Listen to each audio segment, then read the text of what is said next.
তালেবান আফগানিস্তানে ক্ষমতায় আসে ২০২১ সালে। এই ঘটনাটি পাকিস্তানের জন্য ছিল অনেকটা বিজয়ের মতো। তখন ইসলামাবাদ ধারণা করেছিল তালেবান ক্ষমতায় এলে দুই দেশের মধ্যে একটি শক্তিশালী সম্পর্ক গড়ে উঠবে। তবে এত মধুর সম্পর্কের পরও পাকিস্তান ও তালেবানের মধ্যে বর্তমান উত্তেজনা বেড়েই চলছে। সম্প্রতি আফগানিস্তানে বিমান হামলা চালিয়েছে পাকিস্তান। এর জবাবে পাকিস্তানের একাধিক স্থানে পাল্টা হামলাও চালিয়েছে আফগানিস্তান। তাহলে ইসলামাবাদ ও কাবুলের মধ্যে সংঘাত কি আরও তীব্র হচ্ছে?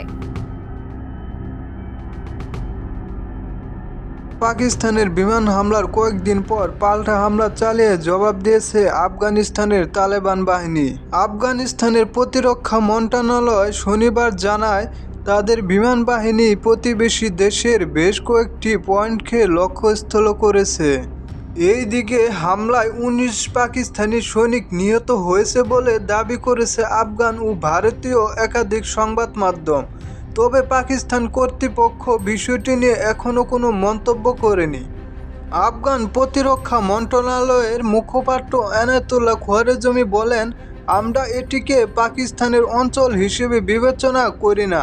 অন্যদিকে আফগানিস্তানের হামলার পর জরুরি বৈঠকে পাকিস্তানের প্রধানমন্ত্রী শাহবাজ শরীফ বলেছেন, আফগানিস্তানের সঙ্গে ভালো সম্পর্ক চাই, কিন্তু আমাদের নিরপরাধ মানুষের ওপর হামলা করা হয়েছে। খুব শীঘ্রই এর কঠিন জবাব দেওয়া হবে।